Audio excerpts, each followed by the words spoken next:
Okay, so it's been like 3 years since Lord's solo power came out, and I just have to know, what do you guys think of this album now versus what did you think whenever it was first released? As far as I go, I like the album a lot whenever it was first released. I like the singles. Listening to the singles, I thought it was going to be better than Melodrama. I was wrong.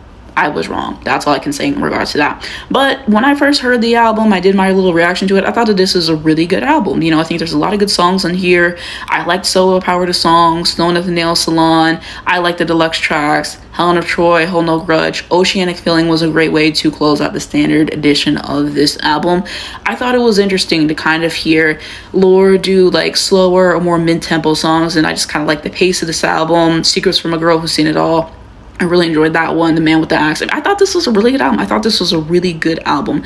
And this happens to me sometimes where I would film reactions for songs or albums, and I think one way about it, and I go on social media and the reaction is completely the opposite. Upon release, everybody panned this album. They said how horrible that this album was. On the Lorde subreddit, if you guys have ever been on the Lorde subreddit during this era, you know they hated this album so bad. I saw posts talking about, I went to go see her on this tour, I heard the album live, and I still hate it. Every single day they were talking about how much they hated on this album, how they tried to like the album and they still couldn't like it. Generational hate for this album.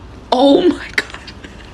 And the fact that in Lorde's interview, she basically said that one of her friends told her basically that this album wasn't good. Basically that, sometimes you have peaks and valleys and sometimes stuff like that. That's basically what her friend said to her. Her friend basically said your album is not shit. Like, she got panned for this album so bad. The critics, the fans, I'm one of the only people who liked it. And when I was re-listening to it, I was like, this is a good album. Ballin' Fruit was such a good song too. I didn't even talk about that song.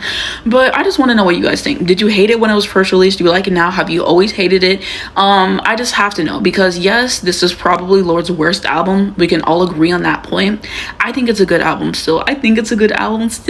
And yeah, if you were there when this album was released and you were in the trenches, I really fought for my life with this album. I really did.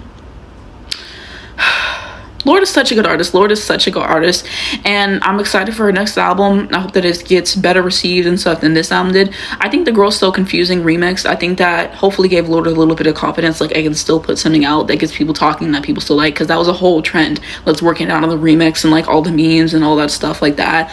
But Solar Power was good. I don't know, I think y'all hated too much on this album. I do. Was it what I necessarily expected? No, but I still think it was really good. I think there was a lot of good offerings on this album. Yeah, this was a flop album in terms of critical acclaim and all that stuff that I really liked. So let me know what you think on this album, and also let me know what are other albums that got kind of critically panned that you enjoyed, like Eternal Sunshine for Ariana Grande. I like that album, and every day I talk to my friends, I fight for my life behind that album, because I'm one of the only people who thinks that album was good, and I'll stand behind the album. But yeah, let's continue that conversation.